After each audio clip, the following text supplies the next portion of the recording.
Hello, and welcome to day 2 of the Secrets to Finding Freedom from Diabetes. I'm Terry Lindy with Destiny Management, and today we're going to be covering all of the key points with nutrition. So let's get started.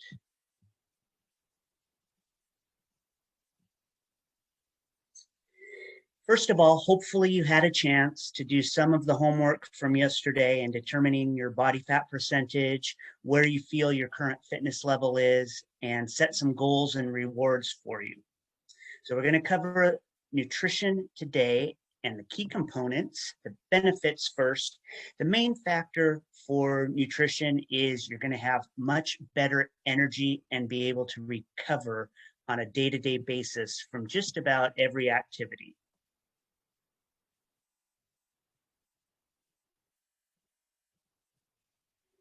You'll be able to live with stress better. And we all know in this new millennium, there's plenty of stress to deal with.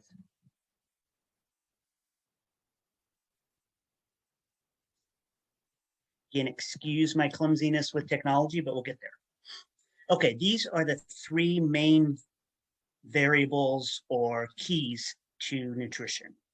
The calories, the total number of calories that you consume throughout the day, the spacing of those calories, so how many calories you eat at each meal and how many times or the frequency that you eat, and the ratios of protein, carbohydrate, and fat.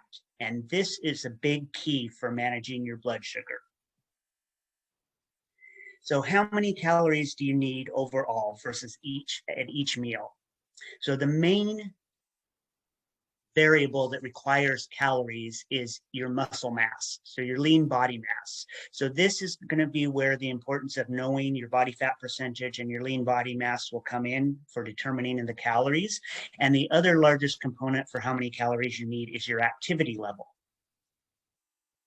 Your body can only handle so many calories at one time. So roughly 300 to 500 calories is what you're looking at each meal. Anything more than 500 at a meal, and it's going to be too much for your body to digest and handle and process. So it's going to end up being stored as fat or excreted, and it usually ends up being stored as fat. So if you were eating 3,000 calories a day, you'd want to eat at least 6 meals of 500 calories each to get to that 3,000. If you ate 800 calories per day, a lot of it is going to end up being stored as fat, and you're going to fight your body going back and forth with how much lean body mass and fat mass. And it's kind of a yo-yo coming back and forth. So in your handouts, you have a formula for figuring out your body fat. It's a pretty extensive math equation, and it has a lot to do with basal metabolic rate, which is the first part of the equation. So for those of you who don't know, to convert pounds to kilograms, which is the kg in the formula, you divide your pounds by 2.2. So that would be the first step. And in the formula, you see you take your body weight in kilograms times 24 hours for the day. That's how many calories you require to maintain your lean body mass, breathing, heart function, and such, just laying completely still for 24 hours. Now, to this number, the second part of the equation, and I won't go into this too in depth, but you're subtracting the hours, your metabolism for the hours when you sleep. Because when you sleep, your metabolism slows down slightly. So you take off just a fraction of the calories to get your basal metabolic rate. Then the next part of the equation is figuring out how many calories you burn from an activity. And this is going to be a little bit more surprising to you. So this, you would use your total body weight in pounds, not your lean body mass. So the first part, it's best to use just your lean body mass, put it into kilograms, and put that part of the equation, or figure out the first half of the equation.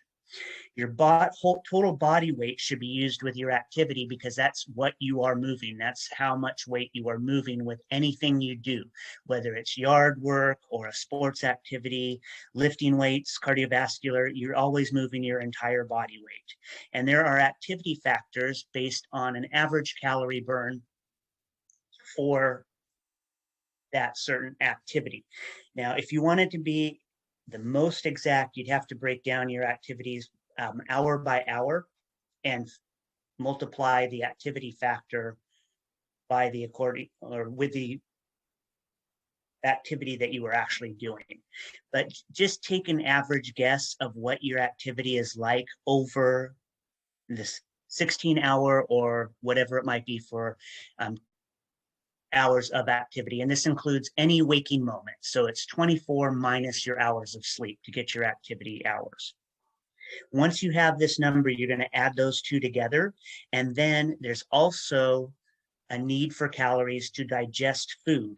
So that's where this last part comes in, where you add 10% of the total number on top of it, and that gives you how many calories per day you require just to maintain your body weight. Now, I'm going to put in the chat a link for a calculator that will be much easier to use for you to figure out how many calories per day you would require. So the average man in America is 5'10" and 154 pounds. The average woman is 5'4" and 130 pounds. So using these numbers, the average man requires 2,500 calories per day without any extra activity. So what that would mean is getting up in the morning, getting ready for work, driving to work, sitting all day at work, coming home, eating dinner, getting ready for bed, and going to sleep. That's without activity. The average woman needs 2,200 calories per day to maintain her lean body mass and heart and lung functioning. So when you go cut calories to go try and lose weight, your body thinks it's going into a starvation mode. It doesn't know that you can just go to the store anytime and get everything that you need, or a restaurant or whatever it might be. It doesn't know when the next food is coming in. So even a 10 calorie per day deficit, your body will start thinking it's starving. It's not going to be getting what it needs to maintain itself. And your body does everything it can to stay in a homeostatic environment, meaning it likes to be where it's comfortable. So cutting calories more than 500 calories per day is going to end up lowering your metabolism and having your body use your muscle for energy instead of the fat. So a pound of fat is equal to 3,500 calories. And if you were at a calorie deficit of 500 per day, that would equal 1 pound of fat loss per week. Now, the most that's physiologically possible for your body is 2 pounds per week. So if you lose weight and you're losing more than 2 pounds per week, you're going to be losing muscle and water, which ultimately will slow down your metabolism. You're either going to be getting sick or injured. And at that point, you're going to be decreasing your activity and increasing your calories usually, because that's going to help you recover and feel better. And then your metabolism being slowed down, now the calorie level that you're taking in is excess, so you start storing body fat. And then you cut the calories again and it keeps going. That's the yo-yo dieting. So want to try and keep a calorie deficit maximum of 500 calories per day. And if you're going with a greater deficit, it's better to do that with exercise. Now, on the flip side, gaining muscle, there's only 600 calories in a pound of muscle. And this is a long-held myth that it's always said that a pound of muscle weighs more than a pound of fat. And that's not true, because a pound is a pound. But a pound of muscle is a lot denser. It only has 600 calories. So you wouldn't need to increase your calorie level by 500 per day to gain a pound of muscle. You only need to go up 100 to 150 calories per day over your maintenance level to maximize lean body mass gain. So how often should you eat? Once you figure out the correct calorie level for your goals, whether it's maintenance, weight loss, weight gain, you need to understand the importance of the spacing of these calories. So on average, at 4 hours, your body gets into a post-absorption state. That's where your stomach has emptied and it doesn't know when the next food is coming in. So kind of think of your body like a fire. It needs kindling to constantly keep it going and keeping your metabolism burning the body fat that you want it to. So you need to be eating at least every 4 hours. And again, these are averages. So some people it might be 3 hours, some people it might be 5, but 4 is a good guideline. So even if you have half of a muffin or half of a candy bar or whatever it might be, something small to keep your metabolism going, I personally believe that's better than not eating at all. So you don't get into this post-absorption state and your body, at that point, your body starts setting up the hormones to store body fat and use your muscle for energy. So to avoid catabolism, which is the broken down part of metabolism. So your metabolism is comprised of two parts, catabolism and anabolism. And catabolism is breaking things down. Anabolism is building things up. And the metabolism is the whole system. Now, your body breaks down cells every single day, 300 million plus. And every 7 years, every single cell in your body has been replaced. So you want to make sure that you're giving your body the nutrients that it needs to regenerate itself, and that's going to help you live a much higher quality life because you'll be reproducing to the maximum capacity of your body.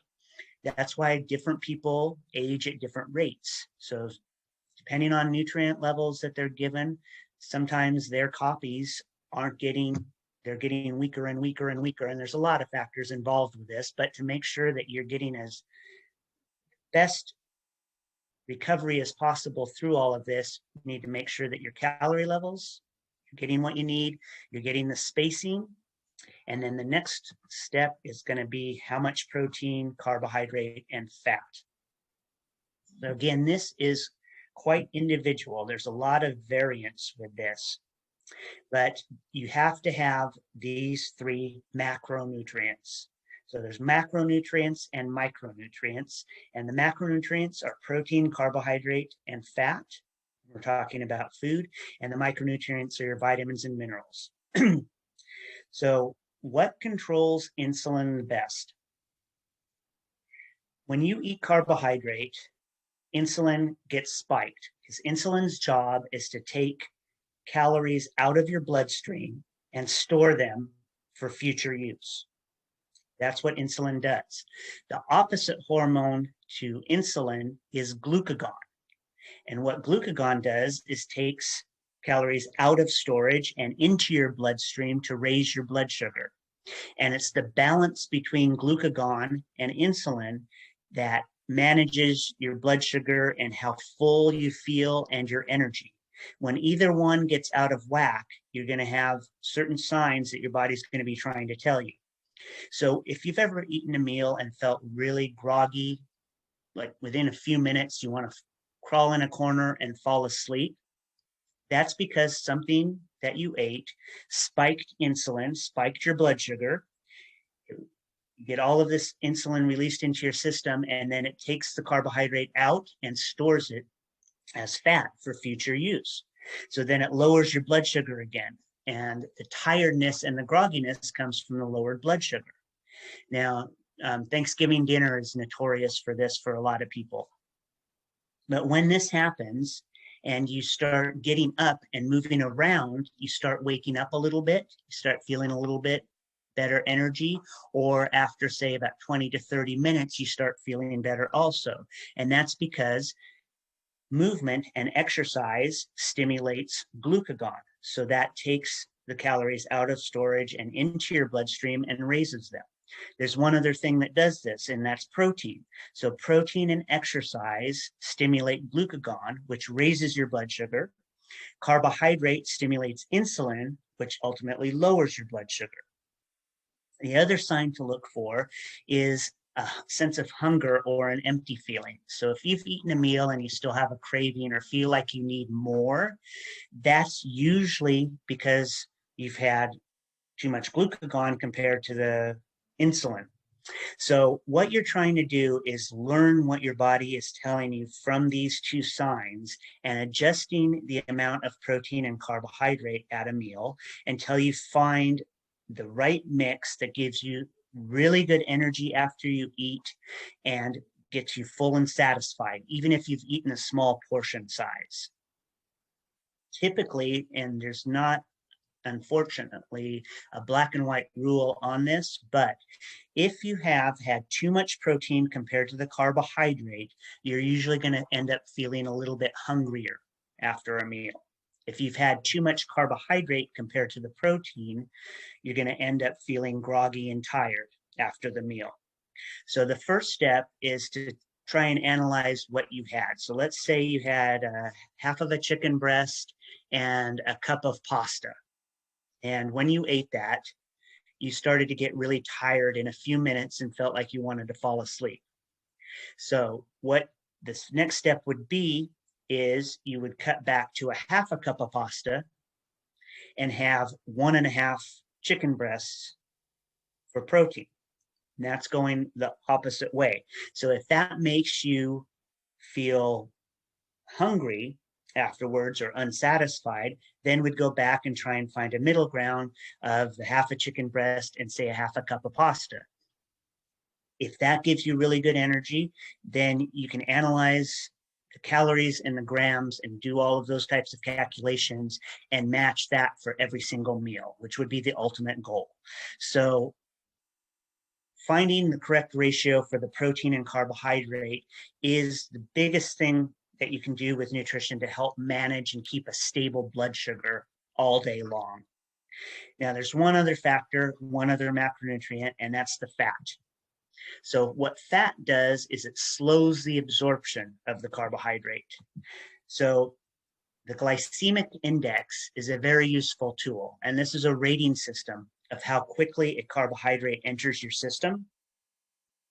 The quicker a carbohydrate enters your system, the more insulin is released or spiked, and the more likely you are to feel groggy and tired afterwards, and then end up also hungry and eating more in the next couple hours. So if you have the correct amount of fat with the carbohydrate, it slows it down so that you don't get the spike in insulin. So that's the importance of fat. And also, if you ever hear the term essential, essential means that your body cannot manufacture it. It has to be gotten through the diet. So essential fats and essential amino acids are critical in a good nutrition program. Essential fats are your nuts, seeds, and oils. They're usually liquid at room temperature. And your essential amino acids come in complete proteins. So if you're vegan or vegetarian, you can still get a complete protein, but you need to know how to combine your foods, your vegetables, and grains to get a complete protein. I know this is a lot of information, so we are available anytime to go over any questions that you might have from this and help you with any of the calculations that you need help with or any questions that you might have. Water is the single most important nutrient to your body. So the average person, for the body fat level that they have, can live over a month without food. But everybody is going to die within 7 days, roughly, without enough water intake. So water is the medium that allows all of the nutrients in your body to be transported, and everything works on a gradient pressure with a cell where there has to be more pressure on one side of the cell to get the nutrient to transport into the cell. And water has to do with that. So if you're dehydrated, the nutrients don't transport as well. You're not going to metabolize as much body fat as well. You're not going to recover as well. Your energy, it affects everything. So how much water do you actually need? The recommended 8 glasses per day is for an average sedentary person. When you're active and sweating, you need more. If you have more lean body mass, which is comprised of roughly 60 to 70% water, you're going to need more water than somebody who's smaller. So when you're thirsty, you're usually dehydrated by 1 to 2% of your body weight. So just to keep the numbers simple, I'm going to use a 200-pound person. If they're dehydrated, if they're thirsty and they're dehydrated by 2% of their body weight, that's equal to 4 pounds. Now there's 8 pounds per gallon of water. So they're dehydrated by half a gallon of water. So they would need to drink a half gallon of water plus everything else they need during the day to stay hydrated, get hydrated, and then continue that pattern to stay hydrated.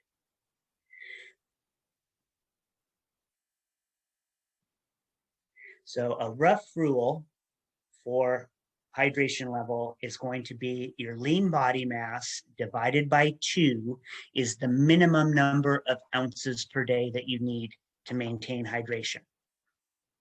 If you're sweating, you add 8 ounces for every 15 minutes of activity that you're sweating. If you have any caffeinated beverage or alcoholic or carbonated beverage, you add an extra ounce for ounce. So if you have 6 ounces of coffee, you need 6 extra ounces of water. That's because those items, or the caffeine, the carbonation, and the alcohol dehydrate your system. Now, it's tough to stay hydrated during the day. And usually what I'm going to hear is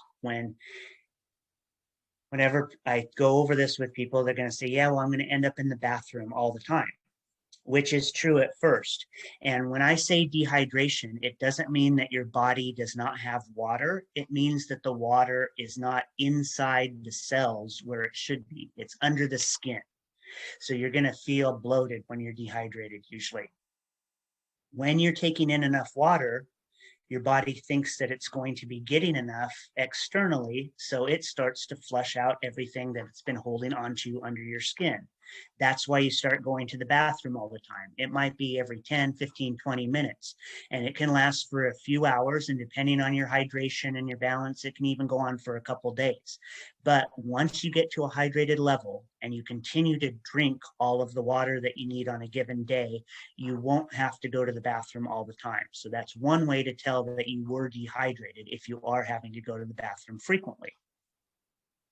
Now, if you can get through that process and maintain your hydration, that's great, but that's very difficult to do. You're going to get stuck in traffic, stuck in a meeting. There's going to be times where you can't drink consistently, and it's going to be like the calories. You can't get all of your water at the end of the day, or it will keep you up all night going to the bathroom. So try and space it out as much as possible, like 8 ounces every hour or such. You can't, if you skip a couple hours, you can't really make up for it by drinking 32 ounces all at once, or it will be flushed out. So you just do the best you can with this, and keep in mind that what we talked about with making habits and forming goals, it's not a matter of beating yourself up if you can't do this every single day. That's not realistic. You just do the best you can. And if you're only used to drinking 6 glasses of water per day now, don't try and make your goal a gallon right away. Make it 7 glasses per day. Get that going for a couple months and then go to 8 and get to the level where you need to be.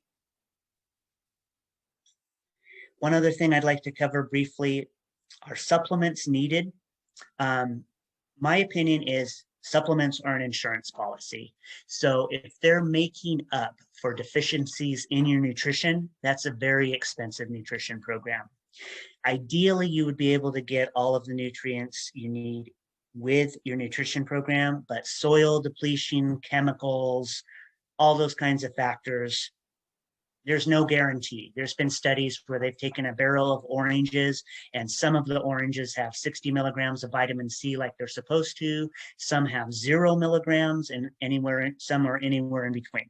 So depending on what orange you get, you might get your vitamin C or you might not. So supplements are always a good idea for an insurance policy. You don't need huge mega doses, but a good general vitamin and mineral and essential fatty acids would be a good minimum, in my opinion. If you're taking singular nutrients, it's okay to do that some of the time, but keep in mind that your body uses all of these nutrients together. So a singular nutrient is only really applicable when a deficiency occurs. And that can happen more frequently than you think. But again, just keep in mind, it's an insurance policy. It's not to be made up for poor nutrition. So how to manage your blood sugar with nutrition. Combination of the total calories per day, the spacing of those calories, and the ratios to manage insulin and glucagon are the keys to successfully keeping your blood sugar stable all day long without spikes or lows. This takes a good amount of time to figure out with your body. It's going to take you a couple months. It's not going to be an overnight process. So don't get discouraged. And there are many factors that are going to throw it off, such as stress levels, lack of sleep. Those types of factors affect your blood sugar and make it a normal, what you would consider a normal day, not work for you. But over time, you'll learn what your body's telling you with the signs of satiety, which is how full you feel after a meal, and your energy levels. So if you are having good energy levels and you have good satiety in between meals, you're not getting hungry, you're staying full for at least 2 to 3 hours, maybe closer to 4, you're doing the right things. If you're not, and you're getting those signs, you need to start making adjustments and learning what your body's telling you. And within a couple days, you'll know right away if the direction that you headed is the right one or if you need to go the other direction. Once you find out what works for you, you'll stick with that for the rest of your life. So if you'd like help with all of this, schedule an appointment with us. I'm going to put the link for our calendar in the chats, so you'll have that. But feel free to contact us anytime you might have questions, and would be glad to help you. I hope this didn't confuse you too much, and I do look forward to hearing from you, letting me know any comments that you might have, what could make this program better, easier to understand. And tomorrow we will be covering all of the key fitness principles, and then you will have everything you need to lead a healthier and a higher quality of life. Thanks for stopping by.